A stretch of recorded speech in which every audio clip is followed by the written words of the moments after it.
She wasn't a protester, a politician, or a headline, just a black woman in her 60s who stepped in to protect a young mother on a crowded city bus.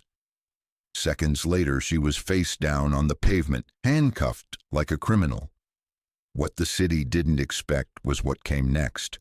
Her daughter, a former Army intelligence officer, coming home with a quiet fire and a plan to expose the system that tried to silence them both. At 61, Yvonne Tate never imagined her final decade of work would demand more emotional grit than any other chapter in her life. A black transit supervisor in Cleveland's East End, she started her mornings at 4:15 a.m., steeping green tea in the same dented kettle she'd used since her kids were toddlers. Her world was structured, simple, and quiet. She liked it that way, until it wasn't.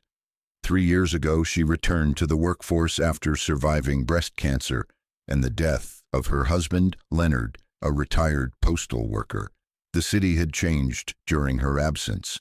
More luxury apartments, fewer corner stores, more patrol cars creeping through black neighborhoods. What hadn't changed was the feeling that people like her were still expected to be silent. Yvonne's uniform told its own story. The patch on her sleeve was faded, the collar starched by hand. She wore it like armor. On most days, she managed 3 shifts, coaching junior drivers, mediating commuter complaints, and keeping buses moving despite short staff and unpredictable weather.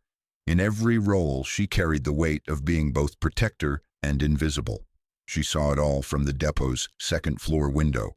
City buses threading through neighborhoods pushed to the margins, gentrification compressing black families into smaller and smaller corners. The culture taught her to endure quietly, to settle for resilience in the face of systems designed to forget her. But the price of silence was rising. She'd witnessed another driver just last month, wrongly accused by police of aggressive conduct during a routine stop. The look on his face haunted her, a mix of fear and shame that no professional should have to wear. Yvonne hadn't spoken out then, not yet. But something was shifting inside her. She just didn't know that a single incident just days away would turn her quiet endurance into a public reckoning. It was a Friday morning like any other, the kind Yvonne Tate had lived through thousands of times. She parked her car behind the Cleveland Transit Division lot just before sunrise, the sky still the color of old denim. Her shift had started early, training a new operator, checking safety logs, but she liked the quiet before the city fully woke. Route 7B, one of the city's oldest lines, was her pride. It rolled through neighborhoods often ignored on tourist maps. Collinwood, Glenville, St. Clair, places still rich with life, though stripped of investment. That morning, the route felt slower than usual. Traffic lights blinked lazily. Sidewalks were empty except for janitors and line cooks heading to downtown. By 6:45 a.m., the bus was half full. Workers with tired eyes, mothers holding sleeping toddlers, teenagers tapping on cracked phone screens. Yvonne knew most of them. She greeted them by name. That familiarity was part of the job, and part of the reason why what happened next hit so hard. At the East 105th stop, a man stepped aboard. Mid-30s, lean build, camouflage jacket, wild-eyed. He smelled of malt liquor and gasoline. He didn't pay the fare, just walked past Yvonne like she wasn't there. She let it go, not because she was scared, but because she'd learned to pick her battles, and because the mother with 2 kids across the aisle had just relaxed into her seat. But the man didn't stop at silence. He sat near the mother and began muttering, loud enough for others to hear. "Illegals, living off our taxes. Bet you don't even speak English." The woman kept her eyes down, lips pressed tight. The children, sensing something, began to squirm. Yvonne checked the rearview mirror. Passengers looked out the windows, their discomfort palpable. A teenage boy near the back put his hood up and slid lower in his seat. Everyone hoped someone else would intervene. Yvonne stood up. "Sir, we don't do that here. You need to lower your voice and stop harassing passengers." The man turned toward her, his voice rising. "Oh, now you're the law. Ain't you just the help?" Then louder, "You hear that, people? She thinks she's a damn hero." The tension shifted. Not just fear now, but embarrassment. That toxic mix where the victim feels shame for causing a scene, and the crowd fears being forced to choose sides. Yvonne didn't back down. "I'll stop this bus right now and call dispatch if you don't step off." But she didn't need to. Someone already had.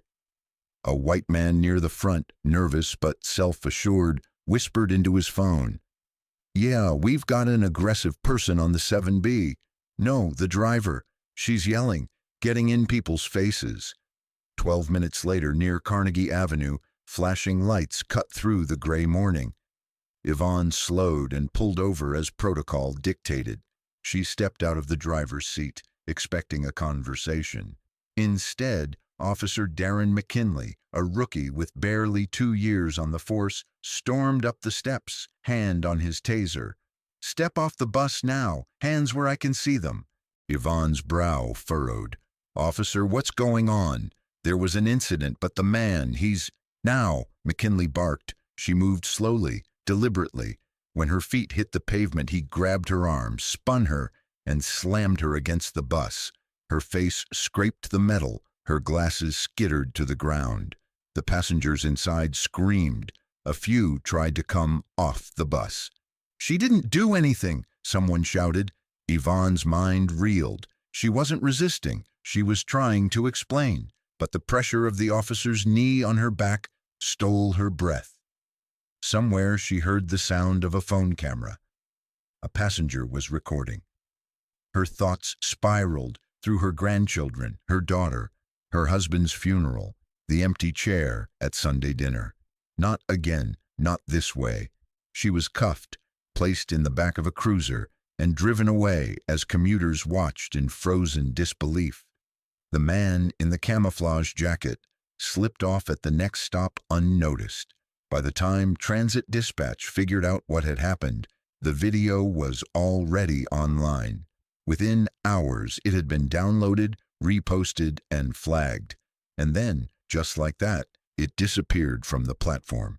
But not before someone had seen it. Someone who knew the cost of silence. Someone who would not let it happen again.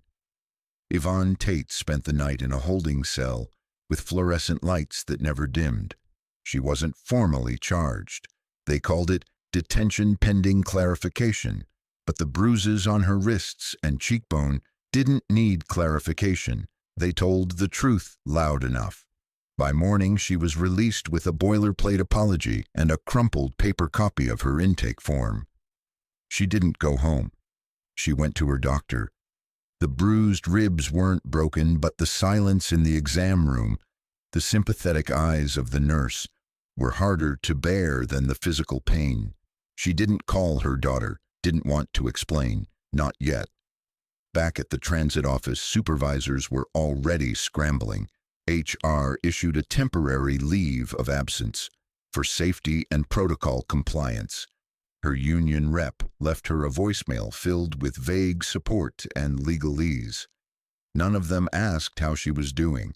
By noon, the video had reappeared. On Reddit, then X, then TikTok.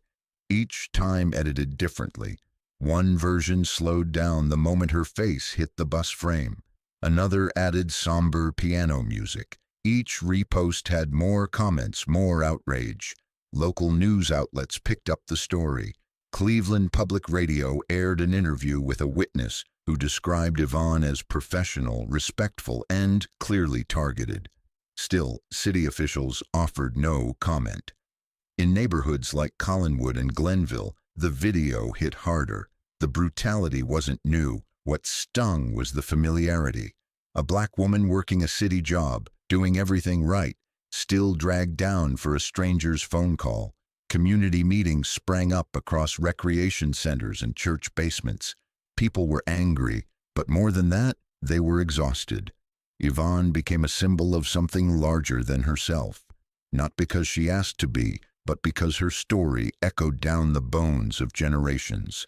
In an upstairs apartment on Quincy Avenue, a 19-year-old coding student named Theo McBride saw the video just before it disappeared again. But Theo had already saved it. He was part of a growing network of digital archivists, young, mostly black and brown tech-savvy kids, documenting what others tried to erase. Theo created a backup channel and posted a version with subtitles and date stamps. It went viral. Within hours, creators from Chicago, Oakland, and D.C. were duetting the footage with their own stories. "I Am Yvonne" trended nationally by midnight, but trending wasn't justice. On day 3, Yvonne walked into the Civilian Review Board with a cane in one hand and a file folder in the other. Her voice didn't shake, though her legs did. She recounted every second. She submitted photos of her bruises. She gave them the names of passengers willing to testify. She even handed over the shoes she'd worn that day, scuffed where they'd dragged across concrete. The board listened. They took notes. They promised to investigate. But behind closed doors, one member muttered, "We're going to get hammered by the union on this." Meanwhile, Officer McKinley was placed on desk duty, not suspended, not disciplined, just reassigned. 2 days later, graffiti appeared near a bus stop in Fairfax. "Justice delayed is still injustice" was sprayed across the wall of an old bakery. The city sent crews to paint over it the next morning. By afternoon, it was back. Same words. New color. At her apartment, Yvonne sat in silence watching the coverage. Her face looked unfamiliar on the screen. Older, worn, not just by violence, but by the weight of being seen too late for what she'd always been. A protector, a witness, and now a spark. 3,000 miles away, deep in the Oregon wilderness, Camilla Tate was already awake when the footage found her. A former recon specialist turned private survival trainer, Camilla had left the noise of the world behind. At 36, she lived alone, off-grid. Solar panels, rain barrels, and a rifle always within reach. The ping of her satellite phone broke the morning stillness. She rarely got messages. Only one person had the number. The video was compressed, rough quality. Someone had screen recorded it before it vanished from the platform. Camilla didn't need pristine resolution. She saw it in one frame. Her mother, Yvonne, face first against a city bus, wrists pinned behind her back. There was no hesitation, only breath. In, outside, then movement. Within an hour, Camilla had activated old contacts. Her gear was packed with military precision. Burner phones, encrypted drives, lightweight surveillance rigs. She wasn't returning home for a reunion. She was returning for clarity, for consequence. Back in Cleveland, whispers had already begun to swirl online. A few older drivers remembered Yvonne's daughter, a quiet girl who used to draw topographic maps in her notebooks. They didn't know Camilla had been one of the first black women embedded with an elite reconnaissance unit during her final deployment. They didn't know the extent of her training or the reach of her network, but they would. Camilla didn't announce her arrival. She moved through the city in plain clothes, blending into shadows. She had eyes on Officer McKinley within 48 hours, had already mapped the entrance and exit routes of the downtown precinct. But she didn't make a move, not yet. She wasn't here to destroy, not if it could be avoided, but if the system failed again, if it tried to silence Yvonne or bury what had happened, then she would act. She made her first move quietly. A week after the attack, McKinley received an anonymous envelope. Inside was a thumb drive and a single printed photo. The screen-captured image of Yvonne's swollen face, time-stamped and tagged with metadata. The message was simple. Accountability is coming. You choose how. At the same time, Camilla reached out to an unlikely ally, Temeka Jordan, a 28-year-old freelance journalist who ran an independent news channel from her basement. Tameka's reporting had exposed corruption in a housing development scheme 2 years earlier. She knew how to track public records and, more importantly, she knew how to stay off the radar while doing it. Together they built a profile on the officers involved and the contracts connecting Cleveland PD to a private training firm known as Northbridge Tactical, one that had previously been flagged in 3 states for promoting combat readiness tactics in urban communities. Camilla fed the information to a growing coalition, organizers, veterans, and young digital watchdogs like Theo. They didn't always agree on methods, but they aligned on one thing. Yvonne Tate wouldn't be the last unless they made this moment count. By the 10th day, a new mural appeared beneath the old bridge overpass on East 93rd. It wasn't tagged with names or hashtags, just a stenciled image of a black woman's face, not crying, not bruised, but standing, and below it, painted in white block letters, "We are not ghosts, we come back." The mural under East 93rd didn't just catch eyes, it sparked momentum. That same morning, a young poet named Zion Fields performed a spoken word piece in front of the mural and posted the clip to his 40,000 followers. His closing line, "If they come for our mothers, then they come for all of us," hit something raw. The video took off across platforms, especially among younger viewers. But the resistance wasn't just digital. Real-life organizing began to coalesce around Yvonne Tate's story. The East Side Library hosted a town hall that overflowed onto the sidewalk. A local barber shop became a nightly planning space. Retired social workers, recent college grads, faith leaders, and food truck owners all showed up. No one waited for permission. They moved like muscle memory that had finally been triggered. At the center of it all was Camilla. She didn't speak much. She let others take the mic. But behind the scenes, she offered structure, routes for community patrols, tips on digital hygiene, methods for spotting surveillance drones that had begun hovering over protests. Theo set up a secure, decentralized forum, not a chat app, but a mesh network built from open-source code and donated servers. It allowed organizers to share videos, confirm police movements, and track disinformation campaigns. Messages expired after reading. IPs were scrubbed. Trust was built one layer at a time. Meanwhile, journalist Tameka Jordan published a 3-part investigative series linking Officer McKinley's precinct to Northbridge Tactical.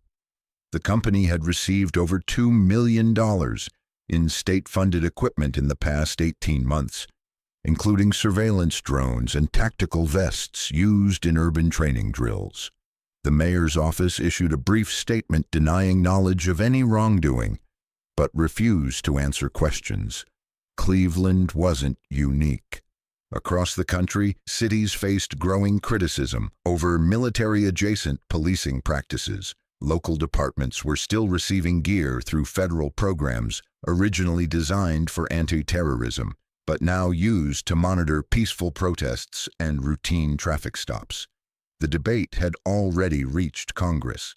Civil liberties groups pushed for transparency, but meaningful change remained slow. Back in Glenville, Camilla moved carefully. She wasn't trying to start a war. She was trying to prevent one. She approached Deacon Ellis, a respected church elder with influence stretching beyond his pulpit. He had survived 3 mayoral administrations and knew how to read a room. Camilla showed him the documents, the photos, the sealed contracts between Northbridge and the city. She didn't tell him what to do. She didn't have to. 2 days later, Ellis took the pulpit with a sermon titled "The Armor of Truth."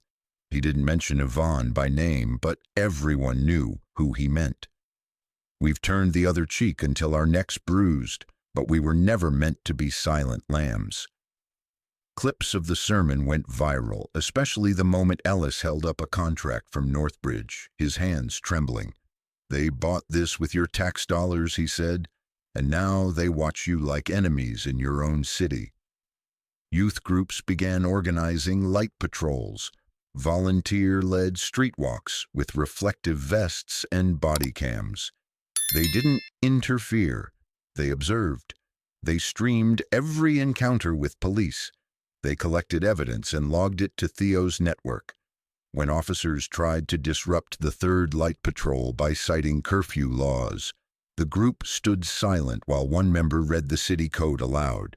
The officers left, but so did the illusion that the community didn't know its rights.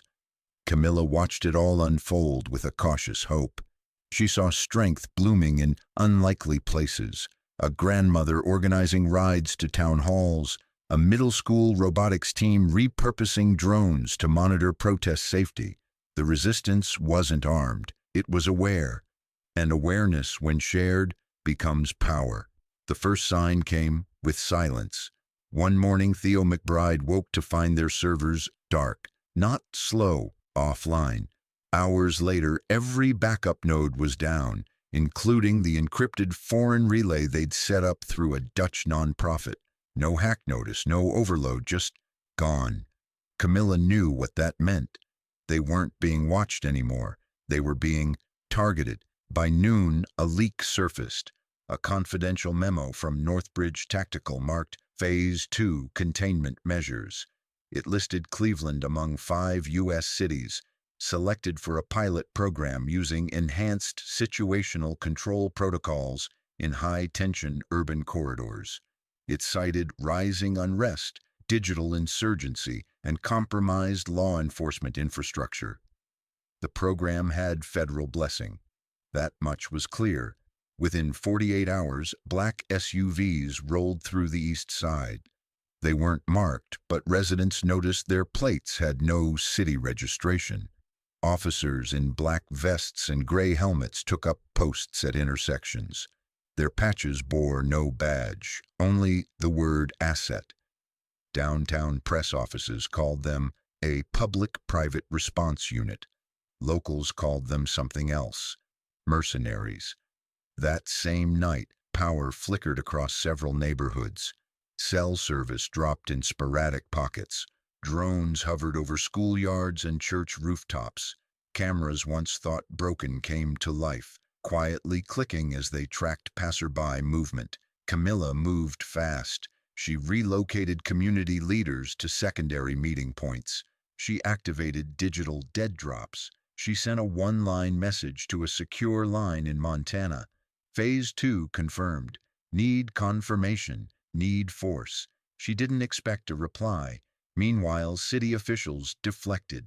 Mayor Patricia Kilner told press the new measures were preventive. She promised community listening sessions. Her statements were clipped and distributed, often with captions mocking the language of safety used to justify fear. Then came the arrests. 3 youth from the Light Patrol were detained at a traffic checkpoint. Their cameras confiscated. The footage erased. No charges were filed. They were held for 26 hours, pending verification. The public backlash was immediate. Local businesses closed in solidarity. Ride-share drivers offered free pickups for protesters. Faith leaders marched. Social media exploded with new hashtags. Ask who are the assets. We see you.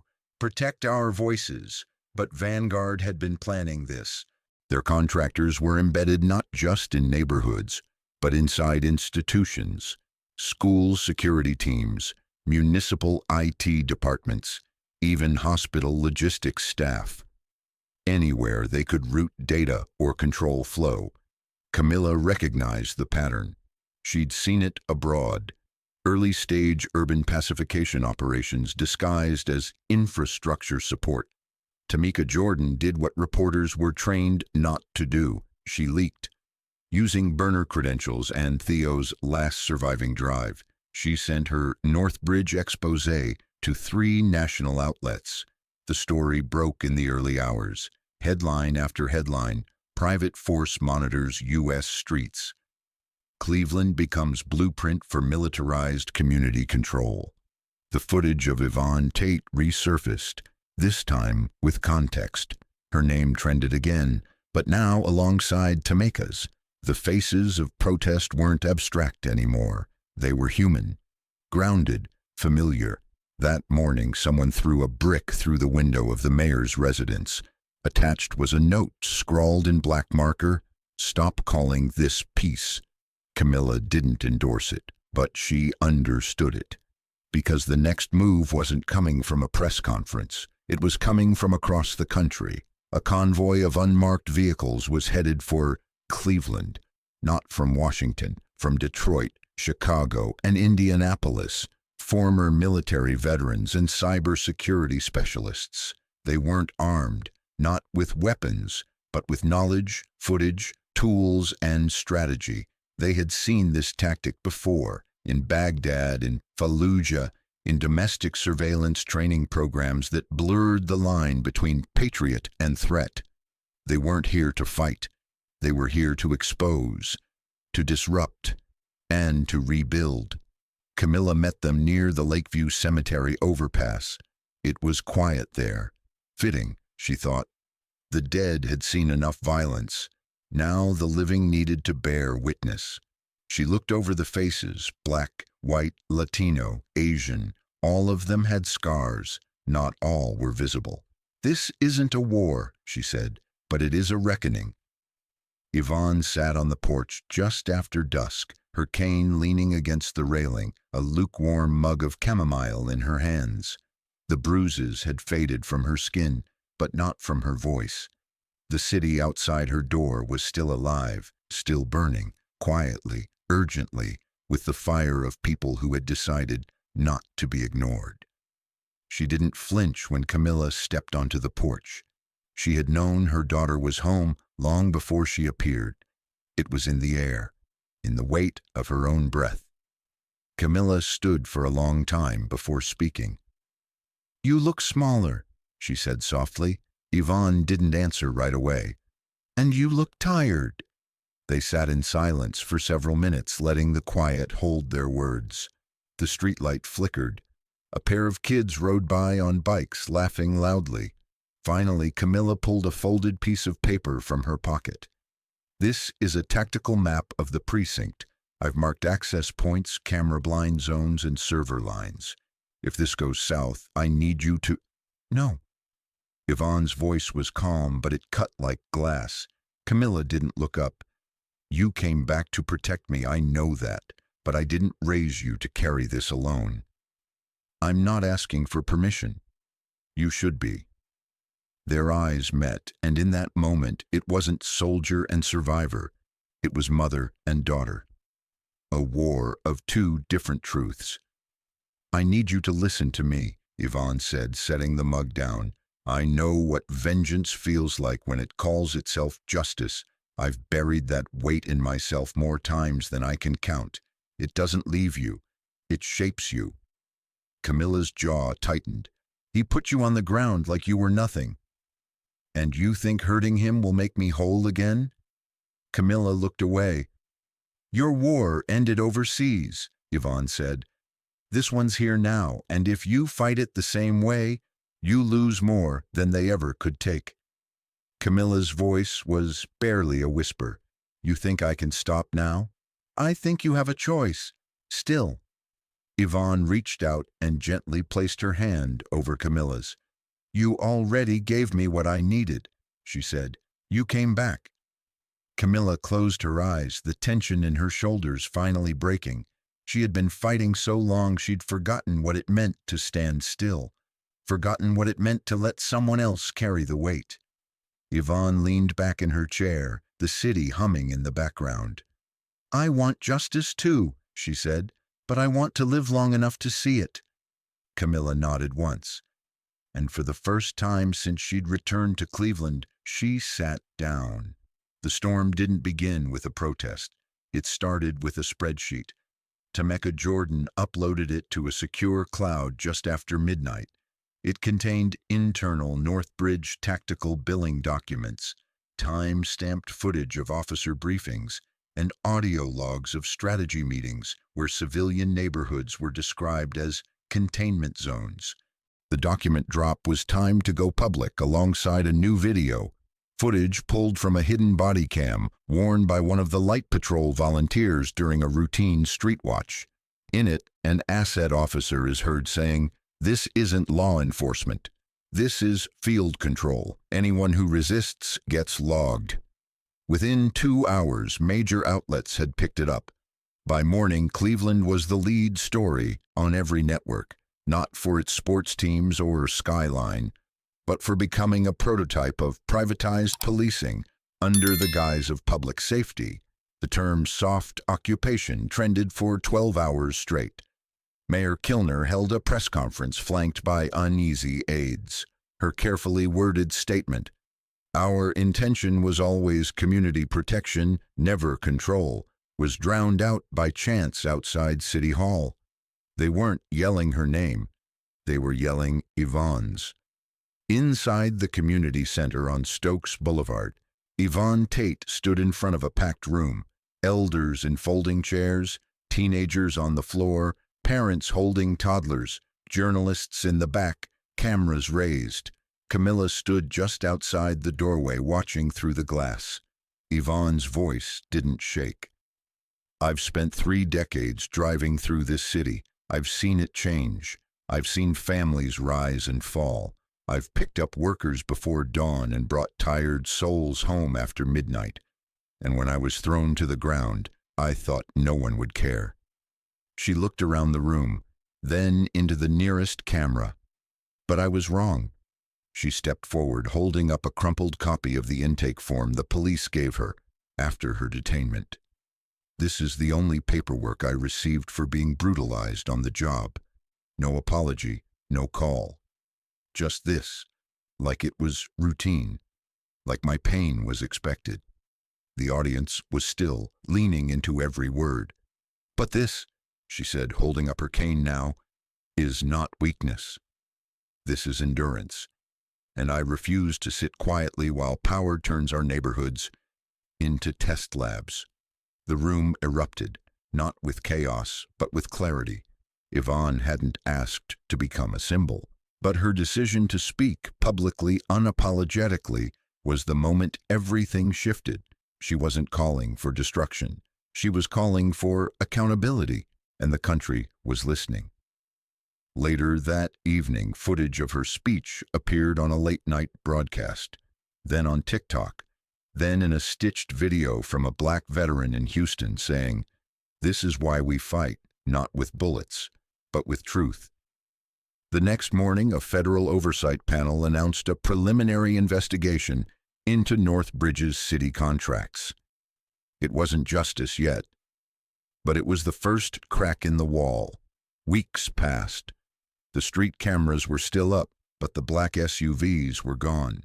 Northbridge's city contracts had been suspended, pending federal investigation. Several officers were placed on administrative leave. The Oversight Board held hearings in public spaces, not behind closed doors.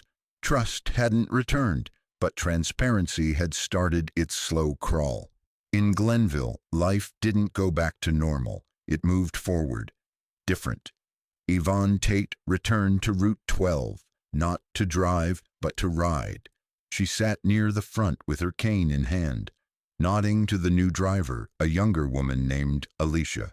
Alicia knew who Yvonne was. Everyone did, but she didn't ask for stories. She just drove. Smooth, safe, respectful. Yvonne looked out the window at the places she had known all her life. Grocery stores with new signage, rec centers buzzing again, sidewalks where kids now chalked poems instead of protest slogans. Camilla stayed, but quietly. She worked with the neighborhood coalition to offer trauma care for families impacted by over-policing. She trained volunteers in digital privacy and civil rights. She was no longer a shadow in the fight. She was a steward of what came next. At the corner of Carnegie and 105th, a new mural replaced the one beneath the bridge. It featured Yvonne, not on the ground, but standing, cane in one hand, bus key in the other, her image framed by the faces of community members who'd stood with her. Across the top, it read, "Dignity never yields." Theo rebooted the mesh network, this time with public funding, not for resistance but for resilience. It hosted job boards, mental health resources, youth mentorship links, and live safety updates run by a rotating team of students and elders. It wasn't perfect, but it was theirs. And for the first time in a long while, Cleveland felt like a city that belonged to its people again. Not because they were handed power, but because they claimed it, together. In the stillness of a late autumn afternoon, Yvonne stepped off the bus, looked back once, then walked forward. No guards, no glare, just grace.